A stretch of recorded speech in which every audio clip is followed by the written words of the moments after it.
നമസ്കാരം. നമ്മളോട് ഒരുപാട് ക്ലയൻസ് പ്രത്യേകിച്ച് വേറെ കുറച്ച് രാജ്യങ്ങളിൽ നിന്നൊക്കെ വിളിച്ച് ചോദിക്കാറുണ്ട്.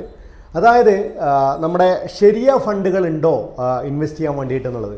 അതായത് നമ്മുടെ നാട്ടിൽ പ്രത്യേകിച്ചിട്ട് ഇസ്ലാം മത വിശ്വാസികളായിട്ടുള്ള ആൾക്കാരുടെയൊക്കെ ഏറ്റവും വലിയൊരു കാര്യമാണ് അവർക്ക് ഇൻവെസ്റ്റ് ചെയ്യാൻ താല്പര്യമുണ്ട്. പക്ഷേ വിശ്വാസത്തിന് എഗൻസ്റ്റ് ആയിട്ടുള്ള അതിനെതിരായിട്ടുള്ള ഇൻവെസ്റ്റ്മെൻ്റ് അല്ല, മറിച്ച് വിശ്വാസങ്ങളിൽ ഊന്നിയിട്ടുള്ള ശരിയ ഫണ്ടുകൾ തന്നെ ഹലാൽ ഫണ്ടുകൾ നമുക്ക് ഇൻവെസ്റ്റ് ചെയ്യാൻ പറ്റുമോ എന്ന് ചോദിക്കാറുണ്ട്. അപ്പോൾ ശരിക്കും പറഞ്ഞാൽ ഈ ഹലാൽ അല്ലെങ്കിൽ ശരിയ വിശ്വാസപ്രകാരം നിങ്ങൾ എങ്ങനെയുള്ള ഇൻവെസ്റ്റ്മെൻറ്റാണ് തിരഞ്ഞെടുക്കേണ്ടത് എന്ന് നമുക്കൊന്ന് നോക്കാം. ആദ്യമായിട്ട് എന്താണ് ഈ പറയുന്ന ശരിയ വിശ്വാസപ്രകാരമുള്ള ഇൻവെസ്റ്റ്മെൻറ്റ് കൊണ്ട് അർത്ഥമാക്കുന്നത് നമുക്കൊന്ന് നോക്കാം. അതായത് പലിശ, അതായത് ഇൻട്രസ്റ്റ് പോലെയുള്ള ഭാഗം ഒഴിവാക്കുക എന്നതാണ് അതിൽ ഒന്നാമത്തെ ഒരു കാര്യം. രണ്ടാമത്തേത് അത് മദ്യം, അതുപോലെ അതായത് ആൽക്കഹോൾ ആയിട്ട് കണ്ടന്റ് ചെയ്തിരിക്കുന്ന അല്ലെങ്കിൽ ടൊബാക്കോ പുകയിലയായിട്ട് ബന്ധപ്പെടുന്ന ബിസിനസ്സുകളിൽ ഇൻവെസ്റ്റ് ചെയ്യാതിരിക്കുക എന്ന് പറയുന്നതാണ് രണ്ടാമത്തെ കാര്യം. മൂന്നാമത്തെ കാര്യം എന്ന് പറയുന്നത് അത് എൻ്റർടൈൻമെൻറ്റുമായിട്ട് ബന്ധപ്പെട്ട ബിസിനസ്സുകളിൽ ഇൻവെസ്റ്റ് ചെയ്യാതിരിക്കുക എന്നുള്ളതാണ് വേറൊരു കാര്യം. ഇനിയൊരു കാര്യം അത് സ്പെക്കുലേറ്റീവ്, അതായത് ഊഹക്കച്ചവടം പോലെയുള്ള മേഖലകളിൽ ഇൻവെസ്റ്റ് ചെയ്യാതിരിക്കുക എന്നുള്ള കാര്യങ്ങളൊക്കെയാണ് ഈ പറയുന്ന ഫണ്ട് കൊണ്ട് അർത്ഥമാക്കുന്നത്. ഇതിലൊന്നും പെടാത്ത ഫണ്ടുകൾ ഉണ്ടെങ്കിൽ ആ ഒരു ഫണ്ടുകൾ മാത്രമേ ഈ പറയുന്ന ശരിയ ഫണ്ടുകളിൽ ഉൾപ്പെടുന്നുള്ളൂ എന്നുള്ളതാണ് അവിടുത്തെ കാര്യം എന്ന് പറയുന്നത്. അപ്പോൾ ഇവിടെ ഈ പറയുന്ന ഫണ്ടുകൾ ഉണ്ടോ എന്ന് ചോദിക്കുന്ന ആൾക്കാർക്ക് വേണ്ടിയിട്ട്, അല്ലെങ്കിൽ എന്തൊക്കെ മേഖലകളിൽ ഇൻവെസ്റ്റ് ചെയ്യാമെന്ന് ചോദിക്കുന്ന ആൾക്കാർക്ക് വേണ്ടിയിട്ട് നമുക്ക് പറയാൻ പറ്റിയ കാര്യം, നിങ്ങൾക്ക് 3-4 ബിസിനസ്സുകൾ നിങ്ങൾക്ക് നാട്ടിൽ ഈ പറയുന്ന മേഖലയിൽ തന്നെ ചെയ്യാവുന്നതാണ്. അതിലൊന്നാമത്തെ കാര്യം നിങ്ങൾക്ക് ഗോൾഡ്, അതായത് ഫിസിക്കൽ ഗോൾഡ് അല്ലെങ്കിൽ ഡിജിറ്റൽ ഗോൾഡ് വാങ്ങാൻ പറ്റുമെന്നുള്ളതാണ്. ഫിസിക്കൽ ഗോൾഡ് എന്ന് പറഞ്ഞാൽ എന്താ നമുക്കറിയാം, നമ്മൾ സാധാരണ കടയിൽ പോയിട്ട് വാങ്ങുന്ന സ്വർണം തന്നെയാണ്. പക്ഷേ അത് ആഭരണമായിട്ട് മേടിക്കുന്നതിന് പകരം കോയിനായിട്ട് മേടിച്ചാൽ നിങ്ങൾക്ക് പണിക്കൂലിയിലൊക്കെ ലാഭം ഉണ്ടാക്കിയിട്ട് അതൊരു ഇൻവെസ്റ്റ്മെൻ്റ് ആയിട്ട് കാണാൻ പറ്റും.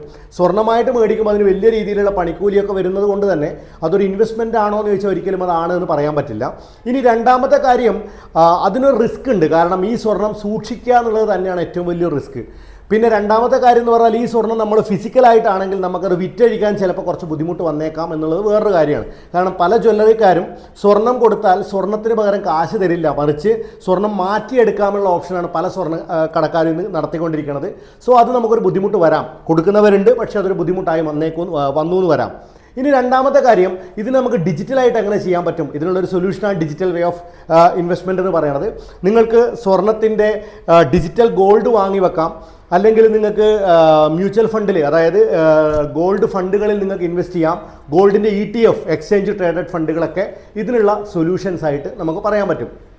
ഇനി രണ്ടാമത്തെ മേഖല, ഒന്നാമത്തെ മേഖല സ്വർണ്ണമാണെങ്കിൽ രണ്ടാമത്തെ മേഖല എന്ന് പറയുന്നത് മ്യൂച്വൽ ഫണ്ടാണ്. മ്യൂച്വൽ ഫണ്ടുകളിൽ തന്നെ ശ്രദ്ധിക്കേണ്ട കാര്യം, പല കമ്പനികളും അല്ലെങ്കിൽ പല ഫണ്ടുകളും ബാങ്കിങ് മേഖലകളിലുള്ള ഫിനാൻഷ്യൽ ഇൻസ്റ്റിറ്റ്യൂഷൻസ് മേഖലകളിലുള്ള ഇൻവെസ്റ്റ്മെൻറ്റ്സ് ചെയ്യുന്നുണ്ടാവും. സോ അങ്ങനെയുള്ള ഫണ്ടുകൾ നിങ്ങൾ ചെയ്യരുത്. മറിച്ച് നിങ്ങൾക്ക് അങ്ങനെ അല്ലാത്ത ഫണ്ടുകളായ ഇപ്പോൾ ഫാർമസ്യൂട്ടിക്കൽ ഇൻഡസ്ട്രിയിൽ വരുന്ന ഫണ്ടുകളിൽ നമുക്ക് ഈ പറയുന്ന പ്രശ്നങ്ങളില്ല. അതുപോലെ തന്നെ ട്രാൻസ്പോർട്ടേഷൻ ആൻഡ് ലോജിസ്റ്റിക്സ് പോലെയുള്ള കാര്യങ്ങളിൽ ചെയ്യുന്ന ഫണ്ടുകളിൽ നമുക്ക് ഈ പ്രശ്നങ്ങളില്ല.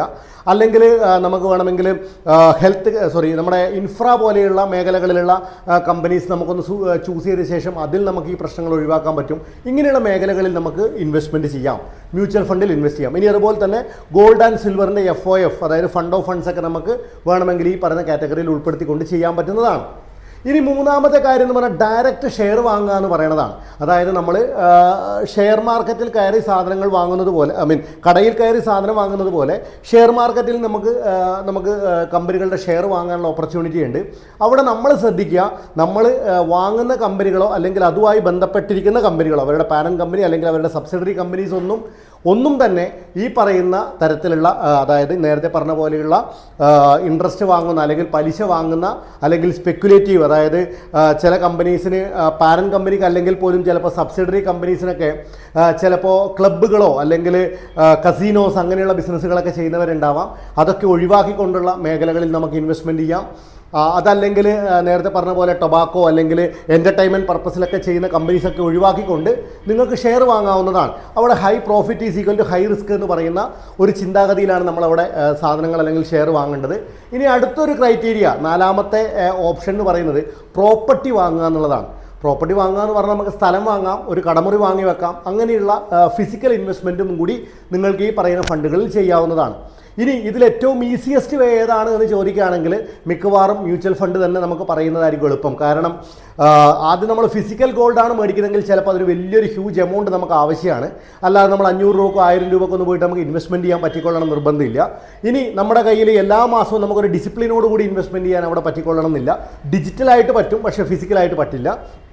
അല്ലെങ്കിൽ നമ്മൾ പറഞ്ഞ പോലെ പ്രോപ്പർട്ടി ആണെങ്കിൽ പോലും ചെറിയൊരു കാശ് കൊണ്ട് നമുക്ക് പ്രോപ്പർട്ടി വാങ്ങിക്കൊള്ളാൻ പറ്റിക്കൊള്ളണമെന്നില്ല. ഇനി നേരത്തെ പറഞ്ഞ നേരിട്ട് ഷെയർ വാങ്ങുമ്പോൾ ആ കമ്പനികളുടെ റിസ്ക് വളരെ കൂടുതലായതുകൊണ്ട് തന്നെ നമ്മളുടെ ഇൻവെസ്റ്റ് ചെയ്യുന്ന പണത്തിന് എപ്പോഴും ഒരു വലിയൊരു റിസ്ക് ഫാക്ടർ ഉണ്ട് എന്ന് പറയാം. മ്യൂച്വൽ ഫണ്ട് ആകുമ്പോൾ അത്യാവശ്യം നല്ല കമ്പാരിറ്റീവ്ലി അത്യാവശ്യം നല്ല റിട്ടേൺസ് കൊടുക്കുന്നുണ്ടാവും. എന്നാൽ ഈ പറയുന്ന എല്ലാ കണ്ടീഷൻസും അനുസരിച്ച് കൊണ്ടുള്ള ഫോളോ ചെയ്യുന്ന ഫണ്ടുകൾ മാർക്കറ്റിൽ അവൈലബിൾ ആണ്. എത്തിക്കൽ ഫണ്ട് എന്നൊക്കെ പറഞ്ഞ ഫണ്ടുകളൊക്കെ ഉണ്ട്. സോ ഇങ്ങനെയുള്ള ഇൻവെസ്റ്റ്മെൻറ്റും കൂടി നിങ്ങൾക്ക് ഈ പറയുന്ന കാറ്റഗറിയിൽ ചെയ്യാവുന്നതാണ്.